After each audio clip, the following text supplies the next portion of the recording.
উৎসবে মেতেছে রোম। রাস্তাঘাট, স্কোয়ার, প্রাসাদ, প্রতিটি কোণ যেন এক একটি আলো একা গল্প।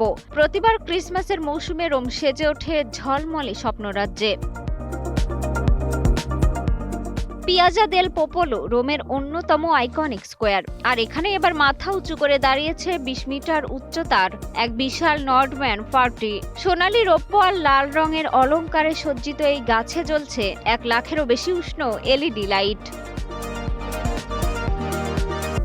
সবচেয়ে বেশি নজর কেড়েছে চূড়ায় বসানো সোনালী তারা, যেন শহরের উপর ছড়ানো আশীর্বাদের আলো। এই পুরো আলোকসজ্জা তৈরি করেছে র্যাটিফ্লোরা। এবার ব্যবহার করা হয়েছে কম শক্তি খরচের প্রযুক্তি, যেখানে সৌন্দর্যের পাশাপাশি রয়েছে পরিবেশ বান্ধব ভাবনা। পদ্মা সেতু, মেট্রো রেল এবং এলিভেটেড এক্সপ্রেসওয়ে নির্মাণের গর্বিত অংশীদার বসুন্ধরা সিমেন্ট।